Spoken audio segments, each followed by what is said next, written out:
ಭದ್ರಾ ಅಭಯಾರಣ್ಯದ ತಣಿಗೇಬೈಲು ವಲಯ ಅರಣ್ಯ ವ್ಯಾಪ್ತಿಯಲ್ಲಿ ಇತ್ತೀಚಿನ ದಿನಗಳಲ್ಲಿ ವನ್ಯಪ್ರಾಣಿಗಳ ಹಾವಳಿ ತೀವ್ರಗೊಂಡಿದ್ದು, ರೈತರು ಬೆಳೆದಿರುವ ಕೃಷಿ ಬೆಳೆಗಳು ನಾಶವಾಗುತ್ತಿರುವುದರಿಂದ ಜೊತೆಗೆ ಗ್ರಾಮಸ್ಥರ ಜೀವಕ್ಕೂ ಅಪಾಯ ಎದುರಾಗುತ್ತಿದೆ ಎಂದು ನಂದಿಬಟ್ಟಲು ಗ್ರಾಮ ಪಂಚಾಯಿತಿ ಮಾಜಿ ಅಧ್ಯಕ್ಷ ಎನ್.ಪಿ. ಕೃಷ್ಣೇಗೌಡ ಆರೋಪಿಸಿದ್ದಾರೆ.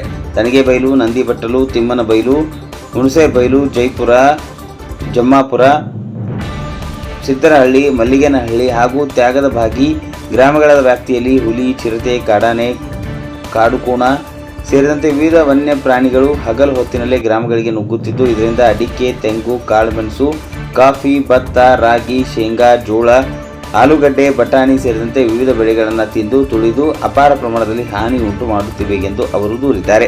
ಅಲ್ಲದೆ ಕುರಿ, ಆಡು, ದನ, ಕರು ಸೇರಿದಂತೆ ಸಾಕು ಪ್ರಾಣಿಗಳ ಮೇಲೂ ದಾಳಿ ನಡೆಸುತ್ತಿರುವುದರಿಂದ ಕಾರಣ ರೈತರು, ಕೂಲಿ ಕಾರ್ಮಿಕರು ಭಯದ ವಾತಾವರಣದಲ್ಲಿ ಜೀವನ ನಡೆಸುವಂತಾಗಿದೆ ಎಂದು ತಿಳಿಸಿದರು. ಇತ್ತೀಚೆಗೆ ತಣಿಗೇಬೈಲು ಸಮೀಪ ಒಬ್ಬ ರೈತ ಹಾಗೂ ನಂದಿಗಾವಿ ಗ್ರಾಮದಲ್ಲಿ ಒಬ್ಬ ಕೂಲಿ ಕಾರ್ಮಿಕ ಕಾಡಾನೆ ದಾಳಿಗೆ ಬಲಿಯಾಗಿದ್ದು, ಇದೇ ವೇಳೆ ನಂದಿಬಟ್ಟಲು ಗ್ರಾಮದ ಸಮೀಪ ಮುಖ್ಯ ರಸ್ತೆಯಲ್ಲಿ ದ್ವಿಚಕ್ರ ವಾಹನದ ಮೇಲೆ ತೆರಳುತ್ತಿದ್ದ ಪರಮೇಶ್ವರಪ್ಪ ಅವರ ಮೇಲೆ ಕಾಡಾನೆ ದಾಳಿ ನಡೆಸಿದ್ದು, ಅವರ ಬೈಕ್ ಬಿಟ್ಟು ಓಡಿ ಪ್ರಾಣಾಪಾಯದಿಂದ ಪಾರಾಗಿದ್ದಾರೆ. ಕಾಡಾನೆ ಅವರ ವಿಕ್ಟರ್ ಬೈಕ್ ಅನ್ನು ತುಳಿದು ಜಖಂಗೊಳಿಸಿದ್ದು, ಈ ಘಟನೆ ಸಾರ್ವಜನಿಕರಲ್ಲಿ ಆತಂಕವನ್ನು ಮತ್ತಷ್ಟು ಹೆಚ್ಚಿಸಿದೆ.